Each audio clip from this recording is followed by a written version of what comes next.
So I just saw Jesus Bro, and it was very average. Average as in half of the movie was really enjoyable, while the other half was very hard to watch. If the entire movie played like the first 30 minutes, I'd probably be giving this one a 2 out of 10.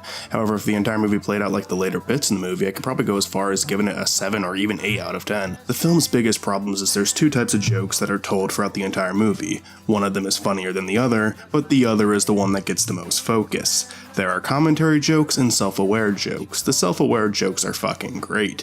Breaking the fourth wall, making intentionally bad edits, such as reusing the same shot of a basketball going through the hoop, even when one of the characters clearly drops the ball. Santa Christ messing with the film's focus, all of these were really funny, and I really could have gone for more stuff like this. And hell, I'll give the movie this too. It ended on a really strong note, giving me and my friends that watched it the biggest laugh of the whole movie.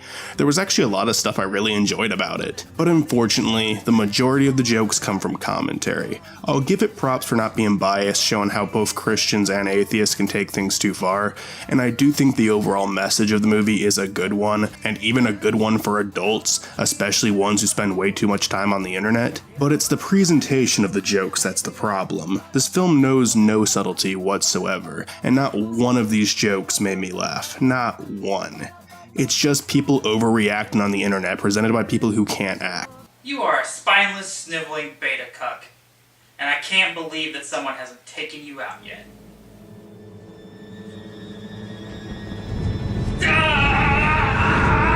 Sometimes they aren't even accurate with what they're making fun of. One of the atheists calls the main character a social justice warrior because he converted to Christianity. Do you even know what a social justice warrior is? I know I can't speak for all of them, but they normally don't care for Christians. The joke was completely backwards. I get what they were going for, and again, I think it's a good message, but the jokes are very in your face, very predictable, and are overacted to a degree where it becomes more cringy and less funny. The performances varied from pretty good to, I really like your work and wish I could say I liked it, but I really didn't. David as Rick Whitehead was pretty horrible and unlikable during the first 30 minutes, where all he did was whine and complain. Asshole characters can work, but if you just make them disgusted and sarcastic with every line of dialogue they have, they become less human and no one can relate to them. Now with that being said, after the heaven scene, I found this character a lot more likable and started seeing a way better performance. No, it's not because he's a Christian now instead of an atheist. He actually kind of repeats the same thing he did as an atheist, just now from the other side of the coin. The only difference is it builds up into him taking things too far, and even when he does take things too far, it doesn't last too long.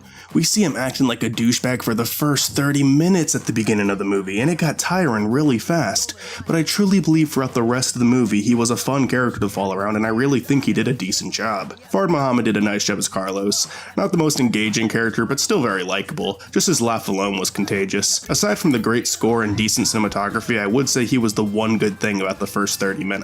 Allison kind of falls under the I really wanted to like her category, but to be fair, the script doesn't give her too much to work with. She's kind of just a one-joke character. I'm sorry, 2 jokes. They switch from a character who goes into too much detail of everything she says to a joke that doesn't even make sense, and the only punchline to the joke is that the other characters acknowledge that it doesn't make any sense. Rob Walker and Malcolm Ray put more energy into their characters than I've ever seen them do before, and they were a lot of fun in every scene they were in. For those of you who don't know, Rob and Malcolm have characters on a web series called The Nostalgia Critic that Ryan and Brad decided to include in this movie, that being Santa Christ and the Devil. At first I thought using Santa Christ was a horrible idea since you would have to be a Nostalgia Critic fan to get the joke, but honestly they actually have a decent reason for him being there, and they do in a way that works for people who've never seen the Critic show. I watched this with my good friends Gage and Fred. Gage watches the Nostalgia Critic and was happy to see Santa Christ. Fred didn't know who Santa Christ was, but was still able to follow and still enjoyed the character. So well done with finding a way to include him. Both of the performances are incredibly silly and impossible to take seriously, but you're not really supposed to take them seriously.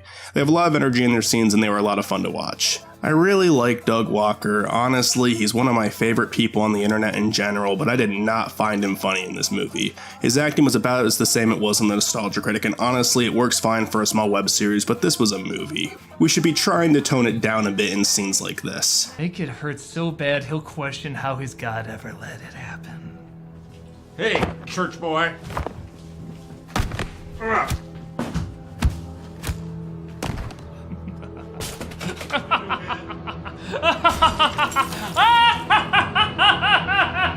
come I never won one of these?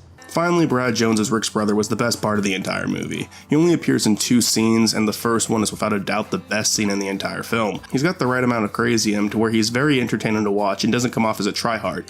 And again, his bit at the end was probably the funniest part of the entire movie, ending it on a very strong note. So kudos to Brad, he's the reason I was interested in buying this film. Which I did, by the way. Got the DVD. The editing and cinematography is very standard, but aside from some bad exposure coming from the windows, I can't think of anything wrong with it. I do like the very bright color grade in this movie, as it does reflect off the theme of heaven very well. And the hell scene was a nice change in contrast, really adding to the scene well. Whenever the movie tried to do special effects, it looked really bad, but I can kind of go with the indie film sense of humor that this had from time to time, so it honestly didn't bother me that much. I also give special praise for the score. I don't know if it was taken from a website or they actually had an original score for the film, but it fit very well. It was very nice to listen to. I also love how the movie ended. The last 10 minutes of this film were very entertaining, really showing us a new side of the Santa Christ character, providing us with some really good music, some pretty decent acting, and honestly a very touching speech given by God. So I'm a bit cross between giving this movie a 5 out of 10 or a 6 out of 10.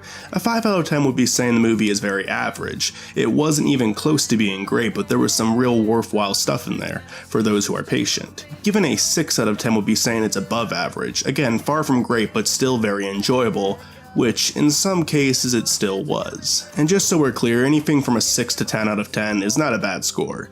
If I give it a 6, that is above average, which technically qualifies as a good movie. Some people like to say 7 out of 10 is average, but no, a 7 out of 10 is pretty good.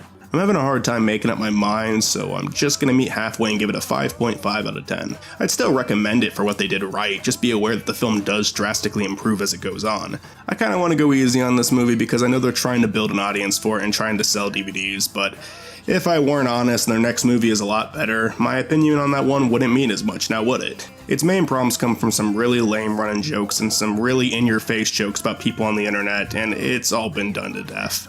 But the stuff that's done well does make it fun to watch. So if you're interested enough by the good things I brought up, check it out. If you're a fan of Doug Walker and Brad Jones, definitely check it out, because you'll probably end up enjoying it more than I did anyways.